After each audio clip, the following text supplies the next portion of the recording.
Hello दोस्तों, आप सभी का स्वागत है आपके अपने YouTube channel GK show by Guru Sohan Lal Verma पर। आज अपने संविधान में बात करेंगे आपातकाल के बारे में कि आपातकाल कब लगाया जा सकता है और किन परिस्थितियों में लगाया जाता है और कितने प्रकार का आपातकाल है वो देश में लगता है। तो सबसे पहले अपनी बात करें आपातकाल की, तो आपातकाल हमारे संविधान के भाग 18 में इसका वर्णन मिलता है और अनुच्छेद की अगर बात करें अपने अनुच्छेद 352 से लेकर 360 तक इसके वर्णन दिया गया है हमारे संविधान में।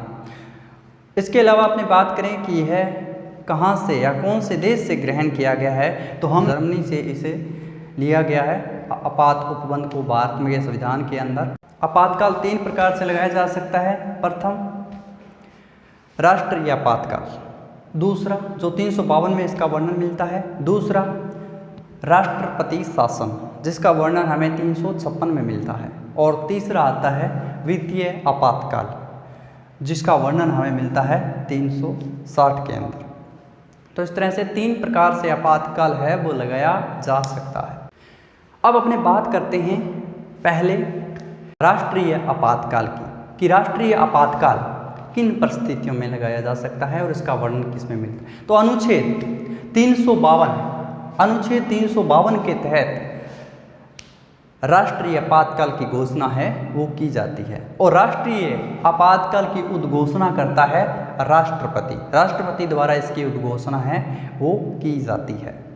जब देश में गंभीर आपात की स्थिति पैदा हो जाए तो उस समय उस स्थिति में राष्ट्रीय आपातकाल है वो लगाया जाता है। वो स्थिति क्या हो सकती है, कितने प्रकार की होती है, उसके आधार क्या क्या हैं, उसके बारे में अपनी बात है वो कर लेते हैं।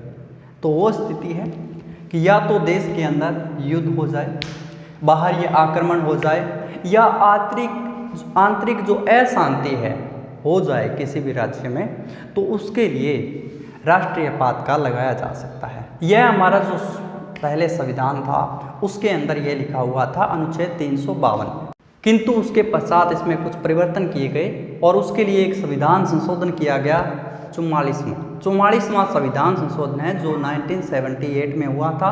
और इसके तहत जो आंतरिक अशांति जो शब्द है उसको हटा दिया गया और उसके स्थान पर सशस्त्र विद्रोह शब्द है वो जोड़ दिया गया।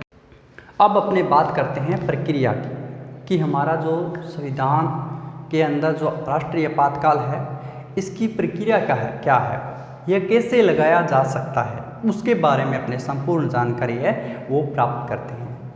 इसके लिए सबसे पहले जो मंत्रिमंडल है वो सलाह देता है। मंत्रिमंडल यह सलाह देता है राष्ट्रपति को कि आप राष्ट्रीय आपातकाल की उद्घोषणा करें। इसकी लिखित सलाह, मतलब ये ध्यान रखना यहाँ पर मंत्रिमंडल के द्वारा लिखित में सलाह दी जाती है राष्ट्रपति को कि आप यहाँ पर राष्ट्रपति शासन लगाएं। तो तब राष्ट्रपति उद्घोषणा करता है राष्ट्रीय आपातकाल की। उसके बाद उस उद्घोषणा को संसद के दोनों सदनों के द्वारा उसे कुल सदस्यों के बहुमत तथा उपस्थित या मत देने वाले सदस्यों का 2/3 बहुमत आवश्यक होता है। जब ये बहुमत मिल जाता है तो उसे उस उद्घोषणा को पारित माना जाता है और यह उद्घोषणा को जो अनुमोदन करने का जो समय होता है संसद के द्वारा वो 1 महीने का होता है। तो संसद के द्वारा इस उद्घोषणा को जो है वो 1 महीने में उसको अनुमोदित करना होता है और उसके बाद वो लागू हो जाता है। राष्ट्रीय आपातकाल है वो लागू हो जाता है।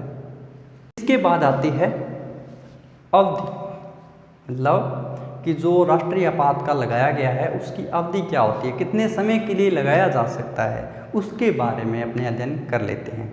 तो सबसे पहले से राष्ट्रीय आपातकाल लगाया जाता है तो एक बार के लिए जब संसद से वो अनुमोदित हो जाए तो वो 6 महीने के लिए लगाया जा सकता है। 6 महीने के पश्चात उसे दोबारा अनुमोदित करना पड़ता है और फिर दोबारा वो 6 महीने के लिए लगाया जा सकता है। इस तरह से उसे 6 माह के लिए आगे बढ़ाया जाता है, जैसे ही संसद उसको अनुमोदित करती है। किंतु इस 6 माह अनुमोदित करके उसको अनिश्चित काल के लिए बढ़ाया जा सकता है। कोई समय इसका निर्धारित नहीं है कि कितने वर्ष तक बढ़ाया जा सकता है, कितने भी समय तक इसको बढ़ाया जा सकता है। इसके बाद आता है कि राष्ट्रीय जो आपातकाल है उसकी जो उद्घोषणा थी उसको वापस कैसे लिया जा सकता है, उसकी वापसी कैसे हो सकती है, यानी उसको हटाया कैसे जा सकता है जो राष्ट्रीय आपातकाल लगा दिया है। तो केवल संसद के साधारण बहुमत से या संसद के मात्र कहने मात्र से ही राष्ट्रपति द्वारा उस उद्घोषणा को वापस लिया जा सकता है। भी राष्ट्रपति के पास यह शक्ति होती है कि वो राष्ट्रीय आपातकाल की उद्घोषणा को बिना संसद की अनुमति के भी वापस ले सकता है। यह राष्ट्रपति के पास है वो शक्ति होती है। तो उस उद्घोषणा को वापस लेने का अधिकार जो है वो राष्ट्रपति के पास होता है। अब हमारे देश की बात करें तो हमारे देश में अब तक 3 बार राष्ट्रीय आपातकाल जो है वो लगाया जा चुका है। पहले 1962 में लगाया गया था जब भारत और चीन का युद्ध हुआ था। उसके बाद 1971 में जब पाकिस्तान ने आक्रमण किया था, बांग्लादेश का जो विभाजन हुआ था, उस समय राष्ट्रीय आपातकाल लगाया गया था। और तीसरा 1975 में 1975 में लगाया गया था जब आंतरिक अशांति के आधार पर है वो राष्ट्रीय आपातकाल लगाया गया था।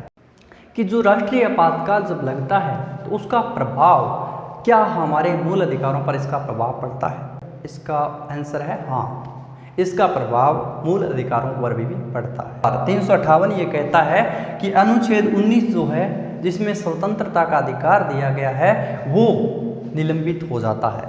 वो स्वतंत्रता हमें नहीं मिलती है जब देश में राष्ट्रीय आपातकाल की घोषणा है वो होती है। तो ये आता है अनुच्छेद 358 के अंतर्गत। उसके बाद आता है अनुच्छेद 359 अनुच्छेद जो हमारे संविधान का आर्टिकल है वो बताता है कि जो अनुच्छेद 20 और 21 जो है वो निलंबित नहीं होते हैं राष्ट्रीय आपातकाल की स्थिति में।